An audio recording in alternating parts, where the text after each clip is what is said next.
It's nice to be back in the BCTV studios. I know what you mean. Most of my classes are just down the hall. That's convenient, especially as the weather turns rainy and cold. The seasons are changing, but one thing that never changes, the great stories coming up on this next episode of Butler's own video magazine show, The Campus Edge.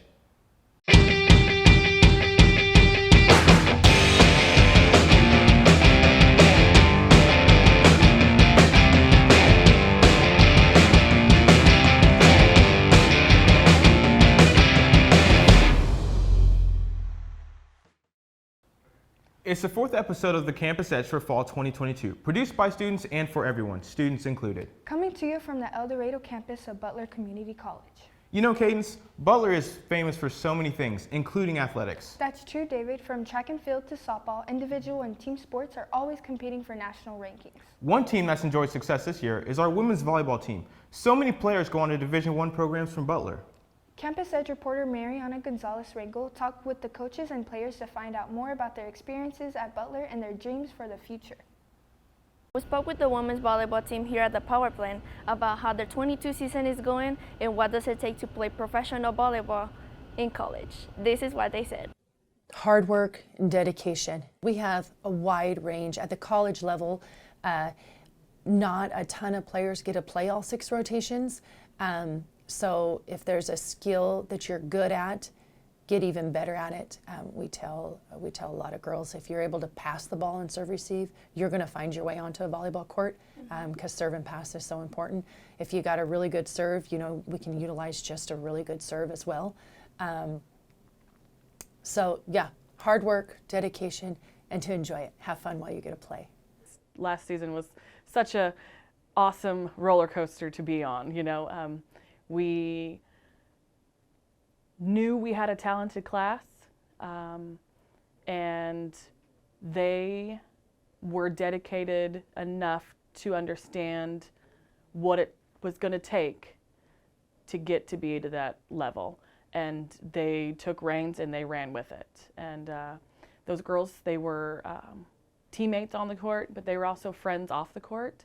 So I think that played a lot into what we were able to accomplish. Obviously that was an awesome season and it was completely out of the blue, but ultimately all of us just really clicked and worked together for a common goal, and we knew we could do it, and it just felt so nice to actually have that payoff at the end of the season last year. Oh man, it was a great feeling. It was super awesome to be a part of that.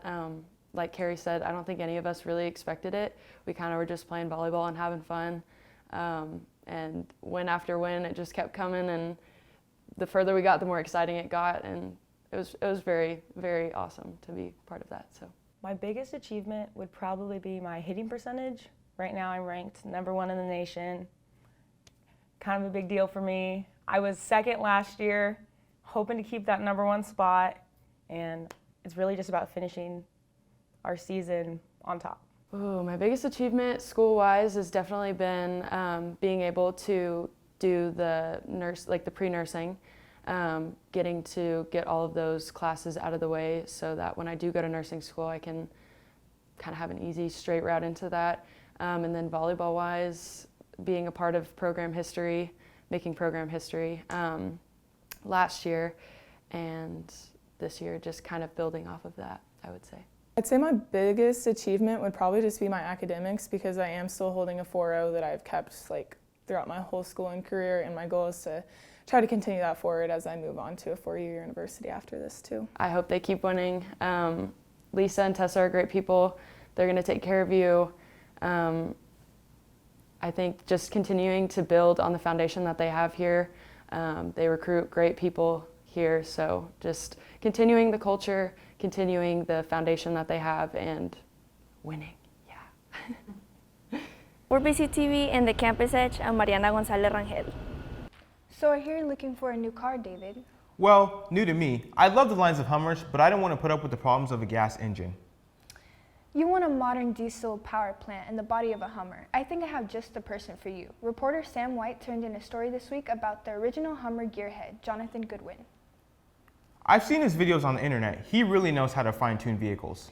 Based in El Dorado, you might have seen his classic cars on the street. Let's take a look.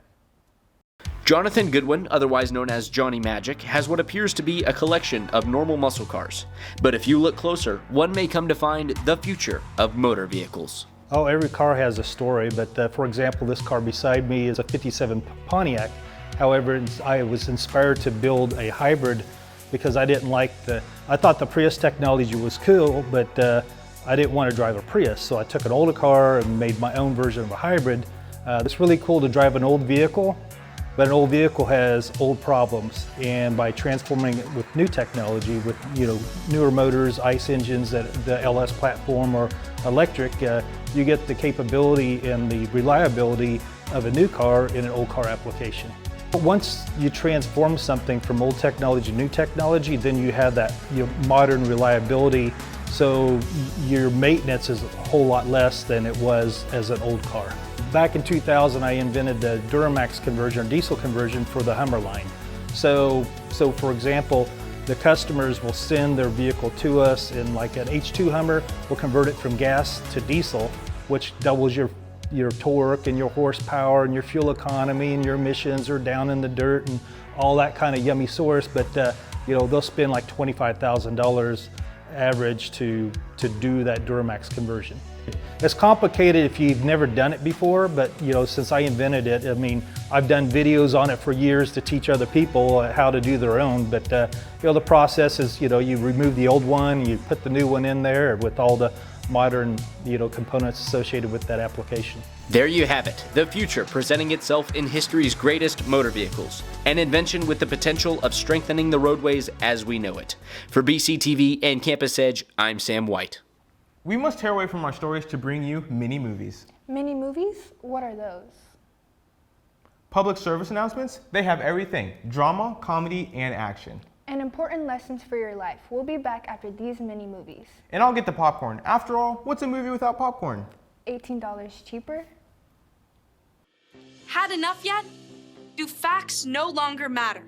Are lies to be encouraged instead of punished? This is not our inheritance. If truth no longer matters, we will not remain free for long.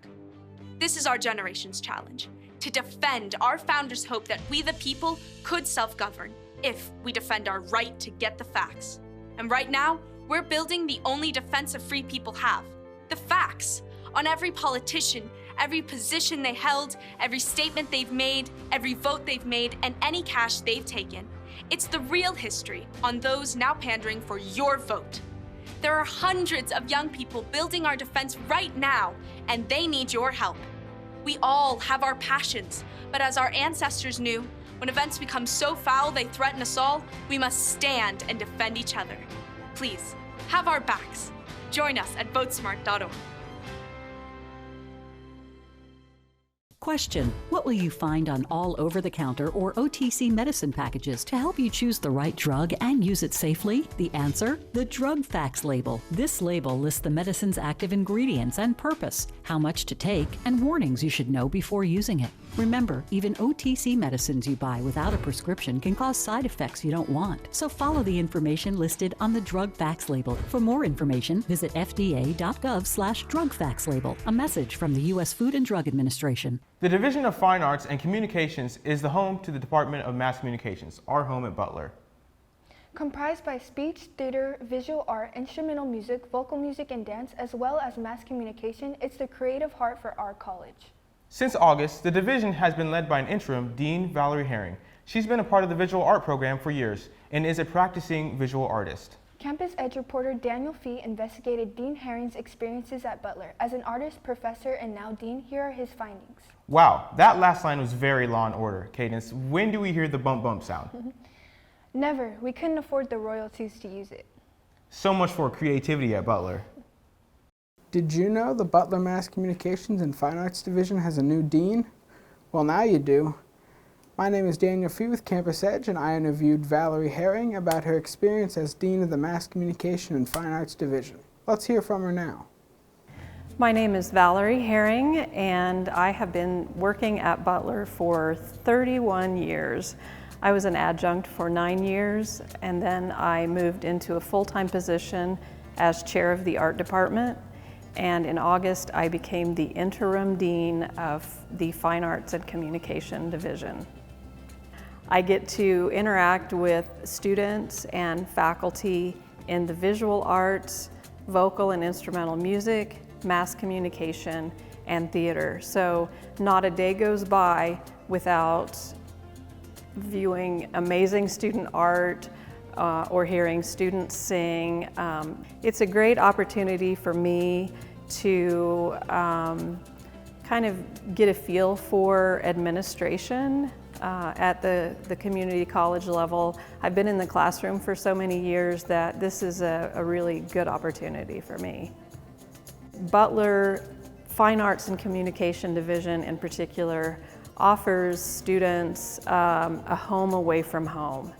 We build a sense of community, a sense of family, and I think that our classes are academically rigorous and students experience a lot of real-world experiences at a community college.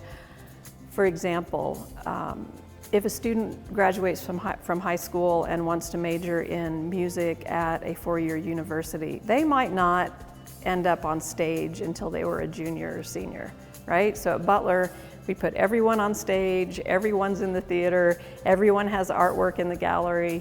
So yeah, it's a fabulous place to be. When I graduated from high school, I came directly to Butler Community College as a student, and I was here for 2 years earning my associate's degree, and I was 22 years old when I taught my first class at Butler. So my first class was a painting class, and then I started teaching art appreciation, and Butler has been my longest relationship, I guess you'd say. So longer than I have ever been married, longer than I've had kids, on this earth. So Butler is essentially part of me. I've been asked to continue on through the spring of 2023. So, and I will be, spoiler alert, I will be applying for the job. So wish me luck. Valerie Haring's been with Butler for quite a while, and it doesn't sound like she has plans of leaving anytime soon. We wish her all the luck. My name's Daniel Fee with Campus Edge, signing off. David, do you read much? Well, what kind of reading? After all, I'm a college student. I have to read all the time. I mean, reading for fun. Sure, when I have the time. My favorite books are spy and action novels. Then I have the perfect place for you, Reliant Bookstore in El Dorado. I didn't think many bookstores survived COVID, especially selling local. Oh, Reliant sells all over the world, but they keep a storefront here to give back to the community. Whether you need a quiet place to do homework or host family game night, Reliant has you covered. A reader lives 1,000 lives before he dies. The man who never reads lives only one. Reliant Bookstore is all about giving back to the community. I'll talk with one of the owners to find out more. Reporting for Campus Edge, I am Francisco Puente-Takajasi. I think our primary goal at Reliant Bookstore is to provide a positive, solid place to work for the community. We want to continue to expand and provide jobs that gives people a great work environment, and I think we found something that we can continue to grow over time as we figured out all the aspects of the business. We also have this storefront because we wanted to have something for the community to do. We wanted to offer a place for people to hang out or do homework or bring their family to play games. But we all four of us owners care a lot about the community and what we can provide for it and bring to it that's not currently available. So I would say that's our two primary goals. I would say the hardest thing about working at this bookstore and growing it has just been the obstacles that our country has seen. I mean, it affects us as really our store is a national store. We sell all over the country, over 1,000 books a day.